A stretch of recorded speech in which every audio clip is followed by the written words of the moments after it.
Hello दोस्तों, नमस्कार। स्वागत है आपका करंट अफेयर्स अभ्यास प्रश्न की संग प्रैक्टिस सीरीज में। ठीक जैसा कि हम मार्च 2026 के करंट अफेयर्स एमसीक्यूज के माध्यम से कर रहे हैं डिटेल एक्सप्लेनेशन के साथ। तो आज की क्लास हमारी फोर्थ क्लास है और आज के हमारा जो क्वेश्चन है, पहला क्वेश्चन, पश्चिमी एशिया में युद्ध संकट के कारण चर्चा में रही होर्मुज जल संधि स्ट्रेट ऑफ होर्मुज किन देशों को आपस में अलग करती है, किन भूभागों को आपस में अलग करती है। आपके विकल्प हैं एस ईरान सऊदी अरब को, बी ईरान ओमान और यूएई को, सी ईरान कतर को और डी ईरान और बहरीन को।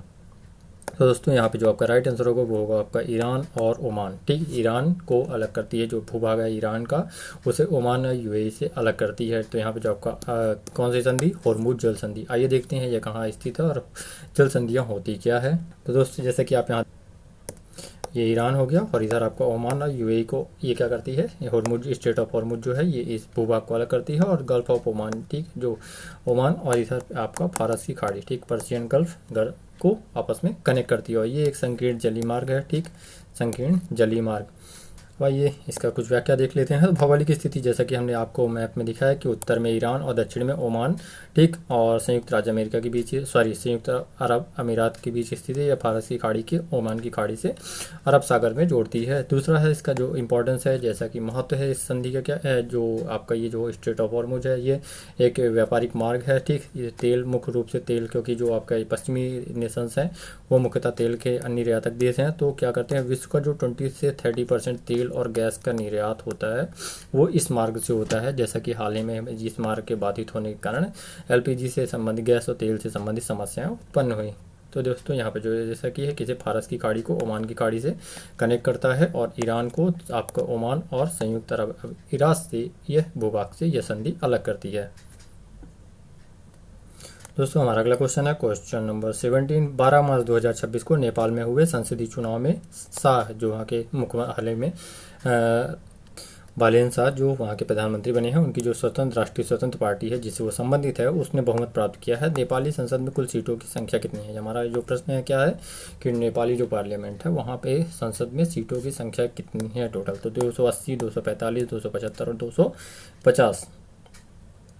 तो दोस्तों इस प्रश्न का जो आपका राइट आंसर होगा वो होगा ऑप्शन सी 275। कितनी सीटें हैं नेपाली पार्लियामेंट में, सीटों की जो संख्या है वो कितनी है, 275। कितनी, 275। और कौन बने हैं, बालेन शाह। ठीक, याद रखिए अभी आप, क्योंकि भारत का पड़ोसी देश है तो इससे संबंधित आपसे प्रश्न पूछा जा सकता है। तो बालेन शाह वहाँ के हाल ही में नए जो प्रधानमंत्री नियुक्त हुए हैं। ठीक, और अब तक के सबसे युवा प्रधानमंत्री भी हैं। उनकी उम्र वर्तमान में 35 वर्ष ही है।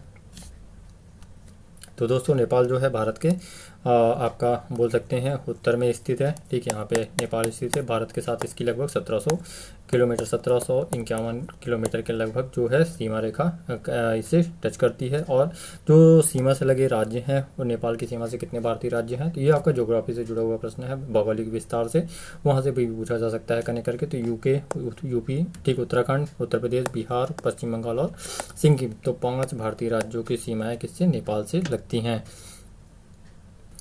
दोस्तों हमारा अगला क्वेश्चन है क्वेश्चन नंबर 18।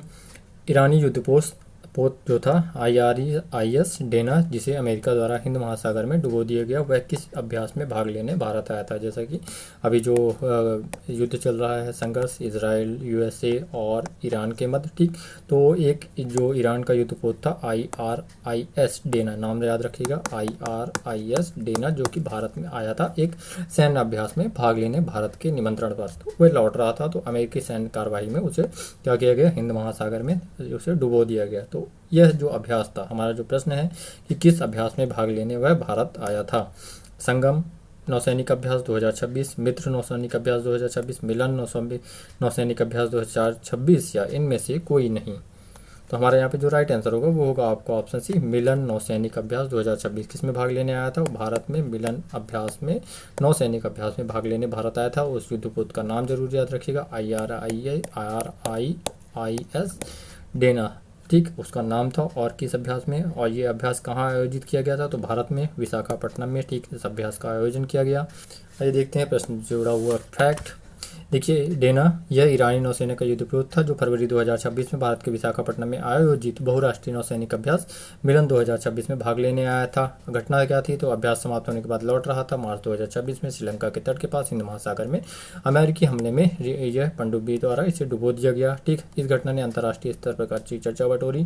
भारतीय नौसेना के मेहमान पर हमला बताया, जबकि भारतीय सूत्रों ने स्पष्ट किया कि जहाज पर 25 फरवरी तक ही अभ्यास के हिस्से के रूप में भारत का मेहमान था। ठीक, कब तक? 25 फरवरी तक ही था। ठीक, और जो अभ्यास था मुख्य रूप से, तो जो प्रश्न है वो क्या है आपका, किस अभ्यास में भाग लेने आया था, तो मिलन। यह भारतीय नौसेना द्वारा आयोजित एक द्विवार्षिक बहुराष्ट्रीय नौसैनिक अभ्यास है जिसका उद्देश्य मित्र देशों की नौसेनाओं के बीच सहयोग परिचालन क्षमता को बढ़ाना है। तो हमें यहाँ पे जो दो मुख्य फैक्ट याद रखना है, पहला तो ये है कि उस जो युद्धपोत था उसका नाम क्या था। ठीक, IRIS डेना कहाँ से था, ईरान का, और किस अभ्यास में, दूसरा है कि किस अभ्यास में भाग लेने भारत आया था, तो मिलन 2026 में भाग लेने वो भारत आया था। कहाँ पे आयोजित किया गया था, यह भारत के विशाखापट्टनम में। ठीक, और है कैसा, मित्र देशों की नौसेनाओं के बीच सहयोग परिचालन क्षमता को बढ़ाने के लिए एक द्विवार्षिक बहुराष्ट्रीय नौसैनिक अभ्यास है ये।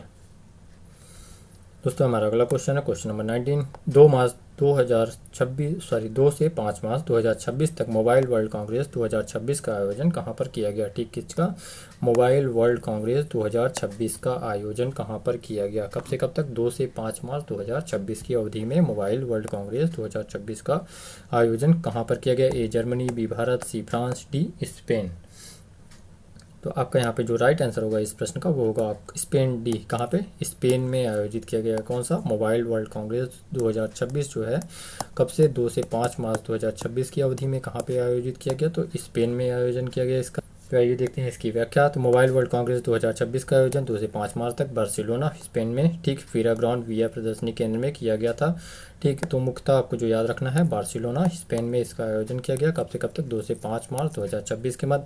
दुनिया का सबसे बड़ा और सबसे प्रभावशाली मोबाइल कनेक्टिविटी कार्यक्रम माना जाता है, जहां प्रमुख टेक कंपनियां अपने नए स्मार्टफोन भविष्य की तकनीकी यहाँ पे प्रदर्शित करती हैं। आयोजक कौन था इस वर्ष कार्यक्रम का आयोजन, GSMA global system for mobile communication association द्वारा किया गया। इसका किसके द्वारा, GSMA द्वारा किया गया। तो मुख्यतः जो आपके प्रश्न परीक्षा की दृष्टि से जो महत्वपूर्ण फैक्ट है वो ये है कि आयोजन कहाँ पे किया गया, कब से कब तक किया गया और कहाँ पे किया गया। तो आपका जो इसका आयोजन है कि मोबाइल वर्ल्ड कांग्रेस 2026 का जो है आयोजन 2 से 5 मार्च 2026 तक बार्सिलोना स्पेन में किया गया। कहाँ पे, स्पेन में। हमारा अगला क्वेश्चन है क्वेश्चन नंबर 20। मतलब जैसा कि हम सीरीज कर रहे हैं, हम डेली क्वेश्चन हमारे होते हैं 5, तो आज हम क्वेश्चन नंबर 16 से 20 तक करेंगे। तो आज हमारा लास्ट क्वेश्चन है, 12 मार्च 2026 को भारत के किस पड़ोसी देश द्वारा जातीय एकता कानून पारित किया गया। ठीक, क्या प्रश्न है आपका कि 12 मार्च 2026 को भारत के किस पड़ोसी देश द्वारा जातीय एकता कानून पारित किया गया। कौन सा कानून, जातीय एकता कानून। ठीक, ए नेपाल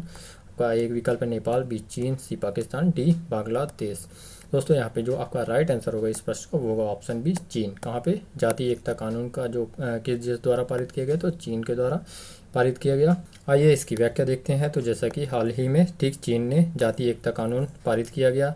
इसका उद्देश्य क्या है, चीन सरकार के अनुसार इस कानून का उद्देश्य विभिन्न जातीय समूहों के बीच सद्भाव और एकता को बढ़ाना है। क्या करना है, जाति जो समूह उनके सद्भाव एकता को बढ़ाना है। ठीक, मानवाधिकार संगठनों विशेषज्ञों ने इस कानून की आलोचना की। उनका तर्क है कि यह कानून वास्तव में तिब्बत और झिंजियांग जैसे अल्पसंख्यक संस्कृतियों धार्मियों की पहचान को चीनी मुख्यधारा जबरन समाहित करने का एक प्रयास है। इसका प्रभाव क्या होगा, तो यह स्थानीय अधिकारियों को जातीय एकता को बढ़ावा देने वाली गतिविधियों को लागू करने, ठीक, अलगाववाद और जाति घृणा फैलाने वाली गतिविधियों पर कार्रवाई करने के लिए अधिक शक्तियां प्रदान करता है।